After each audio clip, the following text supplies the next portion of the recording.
Hello students, आप लोग का एजुकेशन अब चैनल में हार्दिक स्वागत है।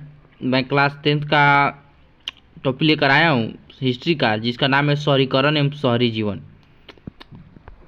चलिए स्टार्ट करते हैं।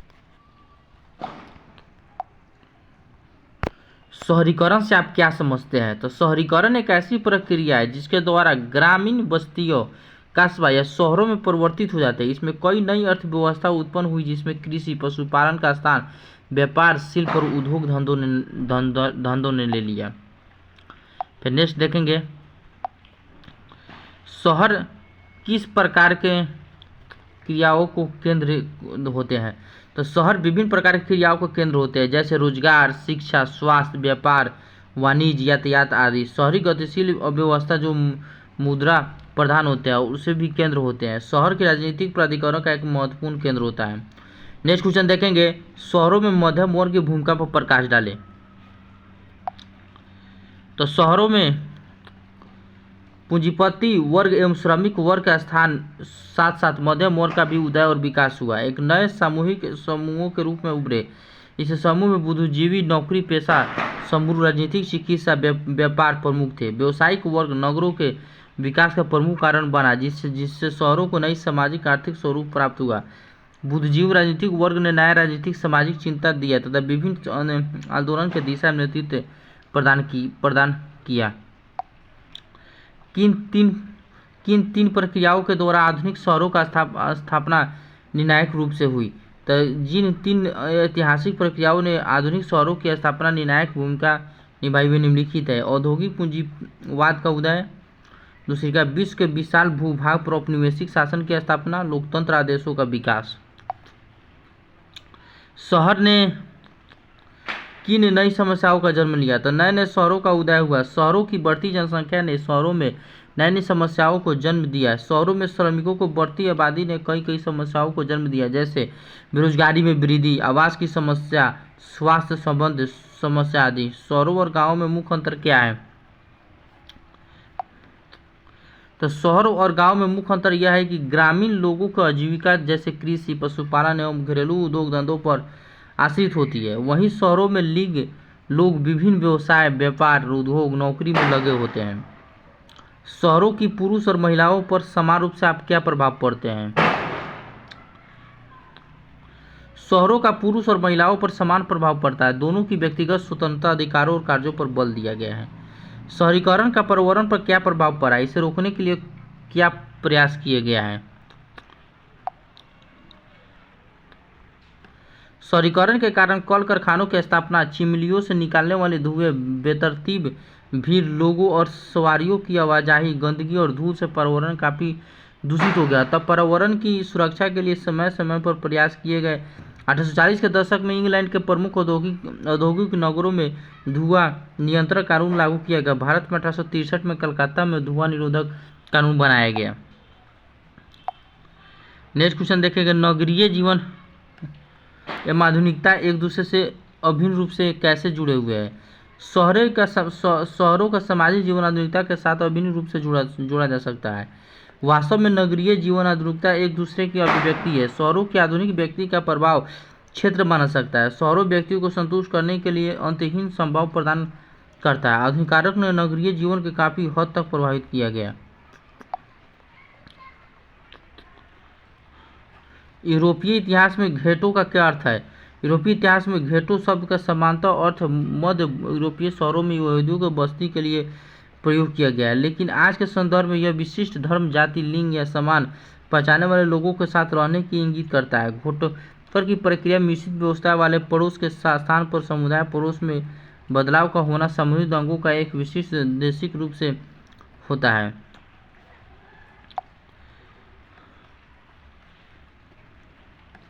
आर्थिक एवं प्रशासनिक संदर्भ में ग्रामीण तथा नगरीय व्यवस्था के दो प्रमुख आधार क्या है?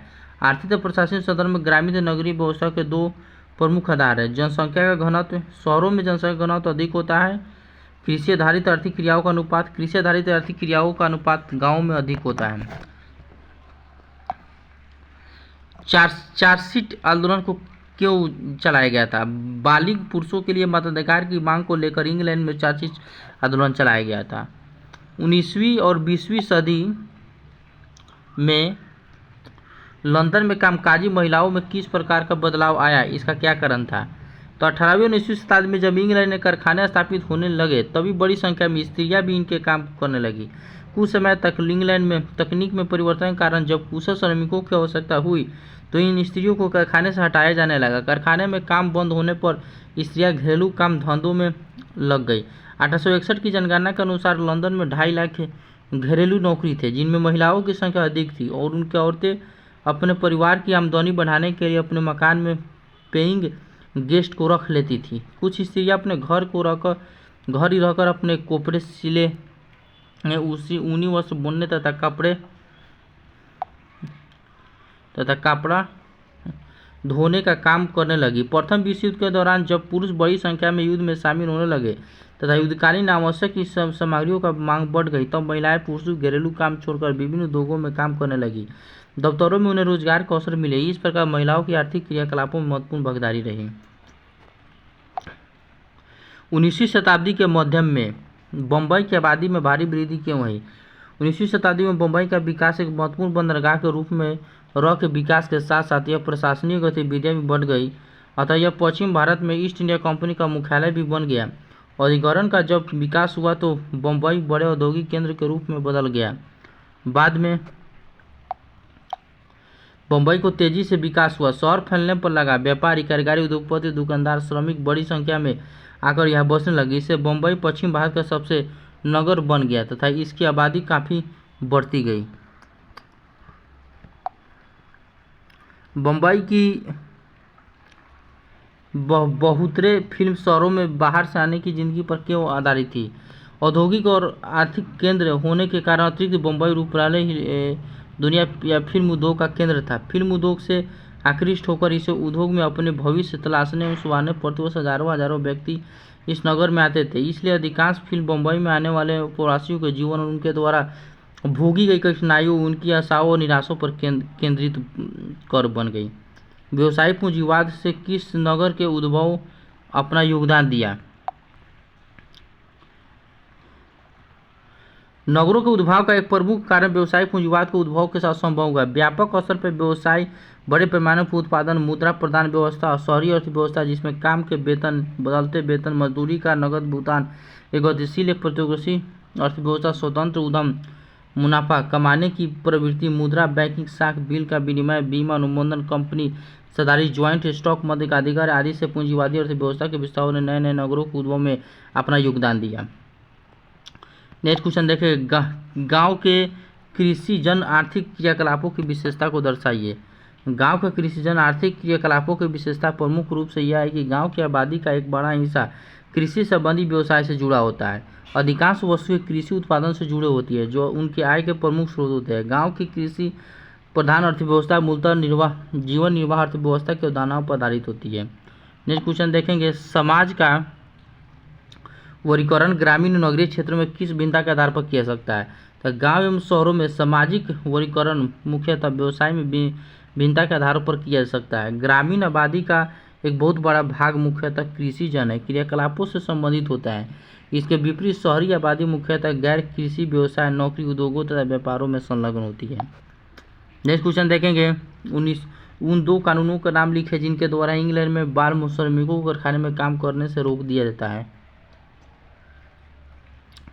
तो अनिवार्य प्राथमिक शिक्षा तथा 2 में फैक्ट्री कानून बनाकर इंग्लैंड में बाल श्रमिकों को कारखाने में काम करने से रोक दिया गया है। उन 2 फिल्मों के नाम लिखे जिनमें बम्बई के अंतर्विधि आयामों का उल्लेख किया गया है, CID और गेस्ट हाउस।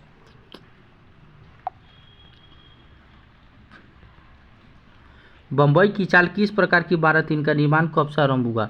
तो गरीबों के आवास के लिए बम्बई में बड़ी संख्या में चाल बनवाई है। चाल बहुमंजिली इमारत थी। इसका निर्माण 1860 के दशक से आरंभ हुआ था, जिसमें एक कमरे के मकान कतार में बने होते थे।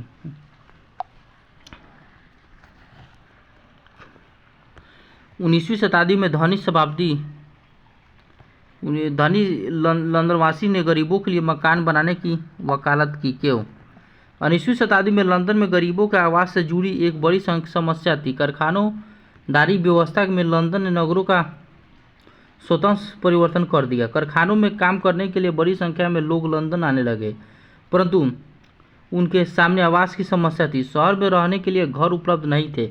इसी समस्याओं को ध्यान में रखते हुए धनी लंदन वासियों ने गरीबों के लिए मकान बनाने की वकालत शुरू की। वैसे धनी लोगों ने जिनके पास पर्याप्त जमीन उपलब्ध थी, शहरों में व्यवहार से बाहर से आने वाले गरीब लोगों के लिए टेनमेंट्स बनाने लगे। श्रमिक वर्ग का आगमन शहरों में किन परिस्थितियों के अंतर्गत हुआ? तो आधुनिक शहरों में जहां एक ओर पूंजीपति वर्ग का अनुभव हुआ, दूसरी ओर श्रमिक वर्ग का शहरों में फैक्ट्री प्रणाली की स्थापना के कारण कृषक वर्ग, जो लगभग भूमिहीन कृषि वर्ग के रूप में थे, शहरों की बेहतर रोजगार के आवास को देखते हुए भारी संख्या में इनका पलायन हुआ। इस तरह शहरों में रोजगार की अपार संभावनाओं को देखते हुए गाँवों में शहरों की ओर श्रमिक वर्ग का आगमन हुआ। नेक्स्ट क्वेश्चन देखेंगे, नागरिक अधिकारों के प्रति एक नई चेतना किस प्रकार का आंदोलन का प्रयास से बनी? नागरिक सभ्यता ने पुरुषों के साथ साथ महिलाओं को भी व्यक्तिगत की भावना को उत्पन्न किया। एक और उनके अधिकारियों के लिए विभिन्न आंदोलन चलाए। महिलाओं के मताधिकारी आंदोलन, विवाहित महिलाओं के संपत्ति में अधिकार आंदोलन के माध्यम से महिलाओं में नागरिक अधिकारों के प्रति एक नई चेतना हुई। 19वीं सदी में अधिकतर आंदोलन जैसे चार्जशीट पुरुषों के लिए चलाया गया। 10 घंटे का आंदोलन आदि के नागरिकों के प्रति एक चेतना को विकसित किया गया। 18वीं शताब्दी में के माध्यम से लंदन की आबादी बढ़ने का क्या कारण था? लंदन एक बड़ा नगर था। इंग्लैंड के राजधानी होने के कारण इसकी आबादी लगातार बढ़ती गई। जहां 1750 ईस्वी में इसकी आबादी 6 लाख से अधिक थी, वहीं 1880 तक लंदन की जनसंख्या 40 लाख हो गई। यद्यपि लंदन में कारखाने नहीं थे, परंतु वहां रोजगार के अन्य अवसर उपलब्ध थे, इसलिए इंग्लैंड के विभिन्न भागों से लोग वहां आकर बसने लगे। प्रथम विश्व युद्ध तक लंदन में मोटर और बिजली के सामान भी बड़े स्तरों पर बनाया जाने लगा। इससे नए नए कारखाने खुले, इससे लंदन की आबादी बढ़ती गई।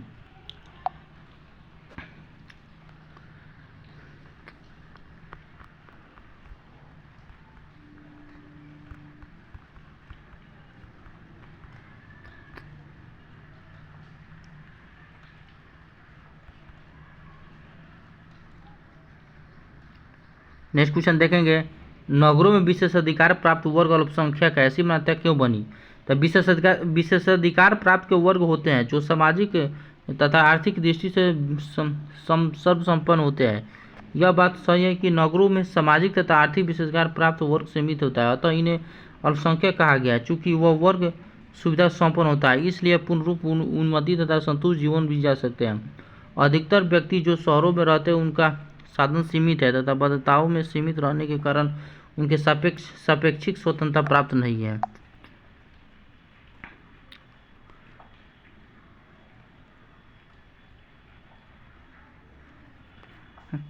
लंदन में गरीबों के लिए आवास बनाने के लिए एक अन्य कारण थे। गरीबों के टेनमेंट्स, रेनबसेर और अजनबी घर अवस्था और खतरनाक थे।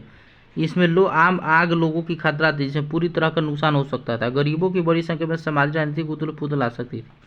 नेक्स्ट क्वेश्चन, गरीबों के बदलाव की आशंका को दबाने के लिए श्रमिकों के लिए आवासीय योजना बनाई गई। अब द्विगुत्रीय प्रश्न देखेंगे।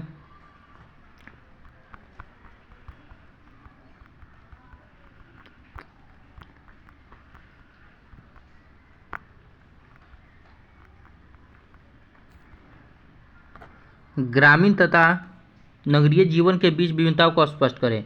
तो ग्रामीण तथा शहरी या नगरीय जीवन के बीच दो मूलभूत अंतर देखी जाती है। प्रथम, जनसंख्या का घनत्व और दूसरा, कृषि आधारित आर्थिक क्रियाओं का अनुपात। नगरों में जनसंख्या का घनत्व ग्रामीण इलाकों से अधिक होता है। गाँव में कम लोग ही अधिक स्थानों पर रहते हैं, परंतु नगरों में कम स्थानों में अधिक लोग रहते हैं। इसलिए गाँव जहाँ खुलापन लिए होता है, वहीं शहर संकुचित तथा भीड़ भाड़ वाले हैं। नगरों और गाँवों में दूसरी मूलभूत अंतर कृषि जन क्रियाकलापों से संबंधित है। ग्रामीण जनसंख्याओं का एक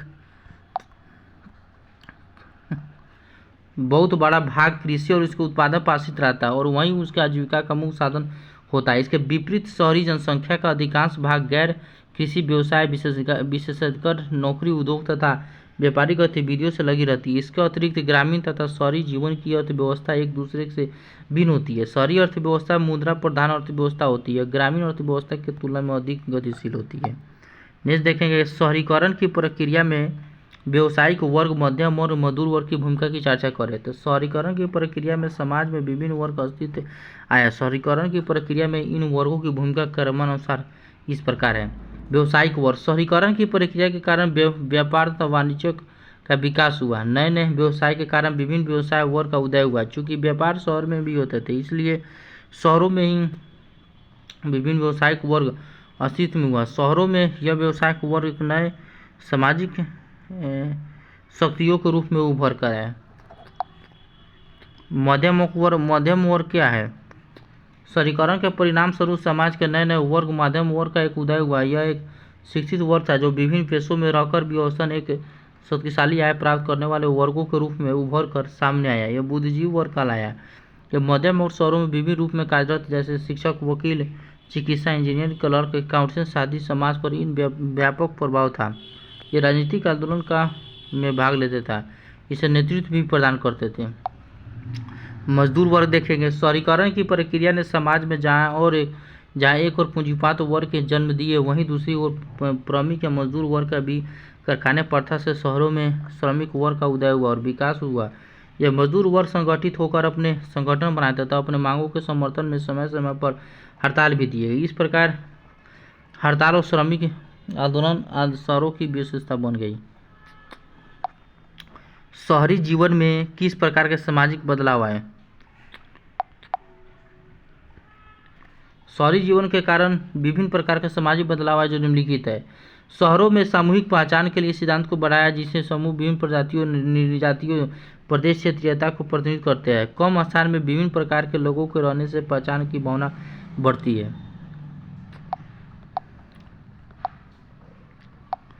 शहरीकरण के कारण शहरों में नई सामाजिक समूह बनाए। ये समूह व्यवसाय थे, जैसे बुद्धिजीवी, नौकरी पेशा समूह, राजनीतिक, चिकित्सा, व्यापार इत्यादि। व्यावसायिक वर्ग नगरों के उदय का एक प्रमुख कारण बना। शहरीकरण के कारण समाज के नए मध्यम वर्ग का उदय हुआ। वह वर्ग पढ़ा लिखा था। इसके अधिकांश सदस्य या तो नौकरी पेशा से संबंधित थे या स्वतंत्र व्यवसाय में कार्य थे, जैसे वकील, डॉक्टर, लिपिक इत्यादि। ये नए सामाजिक परिवर्तन को अपनाकर इनका प्रसार करते थे और समाज पर इनका व्यापक प्रभाव था। शहरीकरण के कारण समाज में पूंजीवादी वर्ग का भी उदय हुआ। अपनी पूंजी के आधार पर ये उद्योगों का नियंत्रण करते थे। आर्थिक उन्मुक्ति की नीति का लाभ उठाकर इन लोगों का भार धन संग्रह किया था। ये मजदूर का शोषण करते थे, इसलिए धीरे धीरे इनके विरोध मजदूरों को प्रतिक्रिया हुई और उसे मजदूर आंदोलन हुए।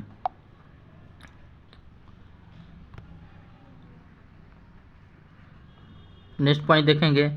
शहरी जीवन में श्रमिकों के जीवन स्तर पर काफ़ी बदलाव लाए। कारखानों और उद्योगों में रोजगार की तलाश में गांवों से आकर बड़ी संख्या में विभिन्न किसान मजदूर शहर में बसने लगे। इनके श्रम प्रौद्योगिकी इकाइयों को अपने पूंजीपाती श्रमिकों का शोषण किया, जिससे फलती श्रमिक संगठित हुए। श्रमिकों संघ की स्थापना की गई। श्रमिकों ने अपनी मांगों को पूर्ति के लिए समय समय पर हड़ताल की। इस प्रकार हड़ताल और श्रमिक आंदोलन शहरों की विशेषता बन गई। शहर जीवन ने औरतों के पास सोच में भी काफ़ी बदलाव लाया। औरतों ने भी मताधिकार की मांग तथा विवाहित स्त्रियों को संपत्ति में अधिकार बनाने के लिए आंदोलन चलाया। अगर जितने भी स्टूडेंट्स इस वीडियो को देख रहे हैं, कृपया लाइक करें, शेयर करें, सब्सक्राइब करें, ताकि आप लोग के लिए मैं अच्छे से अच्छे कंटेंट प्रोवाइड कर सकूँ। थैंक्स।